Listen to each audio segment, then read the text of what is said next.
Nagpatupad na rin ang preemptive evacuation sa 10 bayan ng Laguna, lalo na sa mga lugar malapit sa Laguna Lake at Mount Makiling. Sa Cavite, maaga ring pinalikas ang mga residente sa bayan ng Noveleta na madalas ding bahain. Live mula sa Los Baños sa Laguna, may report si Cedric Castillo. Cedric. Jessica, itong location natin ay nasa pampang mismo ng Laguna Lake. Kaya kung mapapansin mo ay malakas yung pag-ihip ng hangin. Pero kung pupunta ka dito sa direction na ito, papunta doon sa National Highway, kapansin-pansin na hindi naman ganong kalakas yung pag-ihip ng hangin. Pero kung pag-uusapan natin ay buhos ng ulan, inurasan natin, Ma'am Jess, mula alas 3 kanina madaling araw hanggang sa mga sandaling ito ay hindi pa rin tumitigil ang buhos.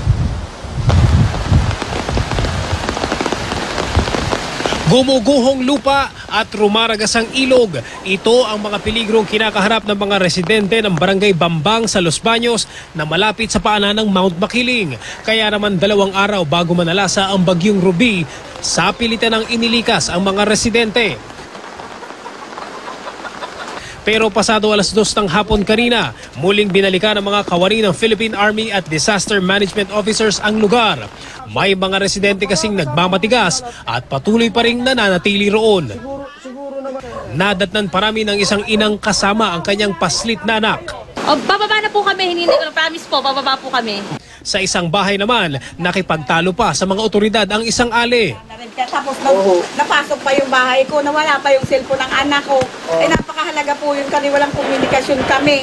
Isang lalaki rin ang aming natagpuan na nakahandusay sa lugar. Tila hindi alintana ang banta ng papalapit na bagyo. 10 bayan ang nagpatupad ng forced evacuation sa Laguna. Pinakamaraming lumikas mula sa Los Baños, mahigit 600. Delikado ro kasi ang lugar, lalo't malapit ito sa Mount Makiling at Laguna de Bay. Inabisuhan na rin ang mga residenteng malapit sa bungad ng lawa na lumikas na. Maghapon ding naramdaman ang masungit na panahon sa Calamba City. Ipinagbawal na rin sa lugar ang pangingisda kaya't itinabi na ang mga bangka. Pero mayroon pa rin ilang mangingisda na patuloy sa panguhuli sa kabila ng malakas na hampas ng alon ng lawa. Kung wala raw kasi silang mauhuli, wala ring uulamin ang kanilang pamilya. Sa Noveleta naman sa Cavite, umaga pa lang, pinalilikas na ang mga residente ng Barangay San Rafael 3 na isang komunidad ng mga mangingisda.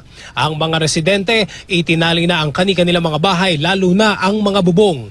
Oo, eto hindi ho, natangay talaga ng tubig to. 10 bahay yan. Ngayon nakahanda na ho lahat. Pero hindi lang ang lakas ng hangin ang inaalala ng mga otoridad, kundi ang mabagal na kilos ng bagyong Ruby. Posibleng magtagal daw kasi ang pagbuhos ng malakas na ulan.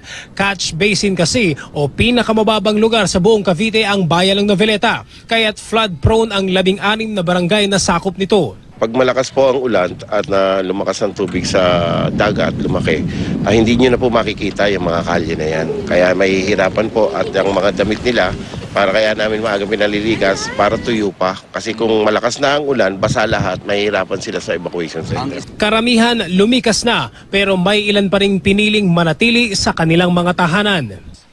Wala akong bantay sa namin, sa mga bahay. Yung mga pamilya ko namin nandun na sa eskwelano. 6 o'clock kasi dating ng ulan, 10 o'clock ang high tide. Ang estimate namin mga 10 o'clock, 11 ng gabi, tataas na yung tubig dito.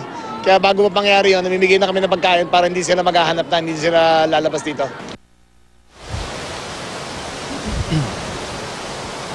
Jessica, as of 8 p.m. ayon sa Laguna PDRRMO ay umabot na sa 17,500 ang mga residente yung sapilitang inilikas sa buong lalawigan niya ng Laguna. At nagtala na rin ng pagbabaha sa bayan naman ng San Pedro, pero lahat naman daw ng kalsada sa puntong ito ay passable naman daw lahat, Jessica.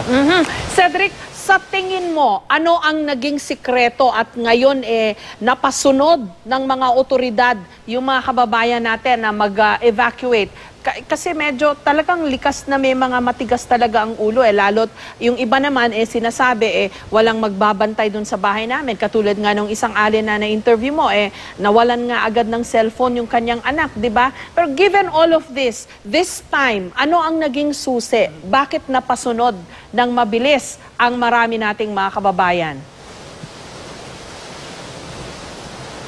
Alam mo, Jessica, I really think hindi lang dito sa Los Baños, hindi lang dito sa Laguna, not to be insensitive dun sa mga victims nung super typhoon last year, pero I think siguro hindi rin lang naman tayo nagsasabi yan. Yung mga local government din, mga LGU, ang naging sikreto ay yung experience kay Yolanda. Maraming maraming ayaw na maulit yung ganong nangyari. Kumbaga kahit na hindi mo pala talaga mapipredict kung gaano kalakas, basta meron kang idea na super typhoon, kumbaga mabilis mapasunod ang mga residente ngayon kung ikukumpara dun sa mga dating mga pagbabagyo. Although meron din tayong mga na-experience kanina, particularly dun sa Barangay Bambanga, meron mga nagstay doon. Ang problema nga nila yung pagbabantay dun sa kanilang mga bahay. Tiniyak naman ng local government o yung mga opisyal na babantayan naman daw at paiikutan daw sa mga pulis at sa army yung kanilang yung mga vicinity doon, Jessica. Ito yung sinasabi nung reporter ng CNN. Kanina nanood ako sa kanila, no? Yung reporter nila na nagre-report live sa Legazpi, sabi niya tumalab yung Yolanda phobia. Kasi nagsipag-evacuatean yung marami nating mga kababayan. Tama, Jessica. Well, actually, may isang pagkakataon na nakakwentuhan natin yung ating resident meteorologist, si Mantani. Ang sinabi niya, mas maganda na-prove natin nung panahon no last year, doon sa Yolanda, na-prove natin na it is very possible na magkaroon ng napakalakas na bagyo na kasing lakas ni Yolanda. Kaya hindi mo na pwedeng sabihin na nag-exaggerate yung mga opisyal, hindi mo sasabihin nagiging OA o siguro nagiging alarmist. Napatunayan natin last year na pwede siyang mangyari, so walang mawawala kung uunahan natin yung tinatawag na preemptive na evacuation rather than magsisi sa huli, Jessica. Maraming salamat sa iyo at ingat kayo dyan sa Laguna, Cedric Castillo.